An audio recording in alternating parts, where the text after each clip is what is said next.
अंबाजोगाई शहरातील तरुण सहकारी चंद्रकांत हजारे यांनी लातूर या ठिकाणी राजमाता अहिल्यादेवी होळकर चौकामध्ये गेल्या 15 दिवसापासून धनगर समाजाचा एसटी प्रवर्गात समावेश करावा या मागणीसाठी आमरण उपोषण सुरू केलेलं आहे। त्यासोबतच त्यांच्या सहकारी म्हणून अनिल गोयकर हे सुद्धा सामाजिक कार्यकर्ते त्या ठिकाणी उपोषण करत आहेत। हे दोन तरुण सहकारी त्या ठिकाणी उपोषण करत असून गेली 15 दिवस हे आंदोलन सुरू आहे। या संदर्भामध्ये मुख्यमंत्री एकनाथ शिंदे यांनी सुद्धा त्या ठिकाणी संपर्क साधलेला होता। उपोषण सोडण्याची विनंती केलेली होती। धनगर समाजाच्या शिष्टमंडळाला सुद्धा त्यांनी या संदर्भात आम्ही सकारात्मक आहोत अशी ग्वाही दिलेली होती। त्या अनुषंगाने हे आंदोलनाची तीव्रता मोठ्या प्रमाणात वाढत आहे आणि या आंदोलनाला पाठिंबा सर्व स्तरातून मिळतो आहे। आपला तरुण सहकारी त्या ठिकाणी लातूर येथे उपोषण करत आहे। त्या उपोषणाला पाठिंबा देण्यासाठी अंबाजोगाई शहर असेल किंवा अंबाजोगाई तालुक्यातील जो धनगर समाज बांधव आहे त्यांनी त्या ठिकाणी गेलं पाहिजे आणि त्या ठिकाणी चंद्रकांत हजारे व अनिल गोयकर यांची ताकद वाढवली पाहिजे अशी अपेक्षा या ठिकाणी व्यक्त करण्यात येत आहे। वार्ता YouTube न्यूज करिता परमेश्वर गित्ते, अंबाजोगाई, जिल्हा बीड। गेल्या 14 दिवसापासून आपण या ठिकाणी धनगर समाजाच्या महत्त्वपूर्ण मागण्यासाठी उपोषण करत आहात।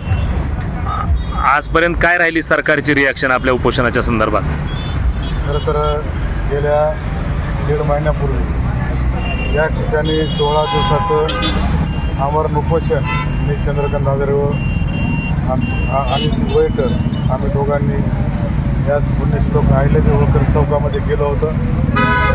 त्याची गंभीरता बघून, त्याचं महाराष्ट्रामध्ये पसरलेलं लोण बघून त्या ठिकाणी सुरुवातीला लातूर येथील शिष्टमंडळासोबत आणि नंतर आम्ही स्वतः मुख्यमंत्र्यांसोबत अशा 3 वेळेस मुंबई सह्याद्रीला बैठक झाली आणि मुख्यमंत्र्यांनी आम्हाला आश्वासित केलं की 10 ते 12 दिवसामध्ये हा प्रश्न आम्ही निकाली काढू। परंतु मग आम्ही वाट पाहिली, 12 दिवस, 15 दिवस, महिना, 1.5 महिना झाला, परंतु मुख्यमंत्र्यांना आणि त्यांच्या मंत्रिमंडळाला याचा विसर पडला। म्हणून पुन्हा आम्हाला याच ठिकाणी पुन्हा एकदा आमरण उपोषण करण्याची वेळ आली। खरं तर लबाडाचं आवतण जेवणाशिवाय काही खरं नाही। त्याची प्रचिती जी आपल्या जुन्या काळामध्ये म्हणायची, त्याची प्रचिती आम्हाला सध्याला येत आहे। फक्त याही आधी वेळोवेळी अनेक गव्हर्नमेंट सरकार आली, त्यांनी आम्हाला असेच आश्वासनं दिली आणि या समाजाचं मतं मात्र आपल्याकडे घेतली, सत्तेवर आली। म्हणजे कायम या समाजाची अनेक वर्षापासून राज्यकर्ते फसवणूक करत आहेत, त्यांची हेळसांड करत आहेत।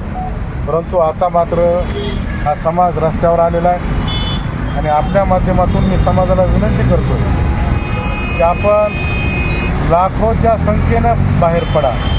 हा तुमचा अधिकार आहे।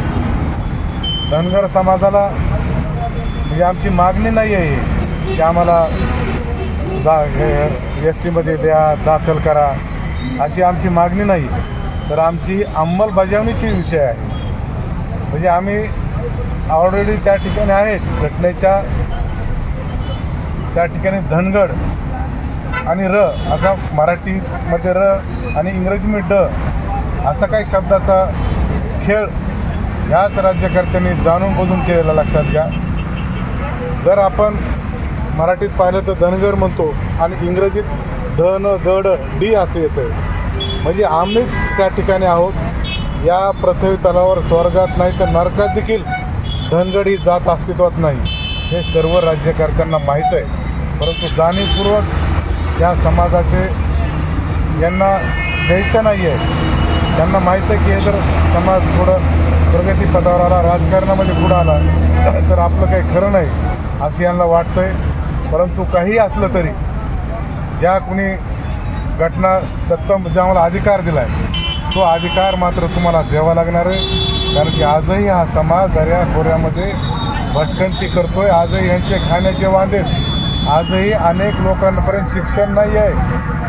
लाज वाटली पाहिजे या राज्यकर्त्यांना आणि समाजानं देखील विचार करण्याची वेळ आहे की तुमच्यामध्ये काहीतरी अवेअरनेस येऊ द्या, काहीतरी तुम्हाला वाटू द्या की अरे तुम्ही अहिल्यादेवी होळकरांचे वंशज आहेत, यशवंतराव होळकरांचे वंशज आहेत.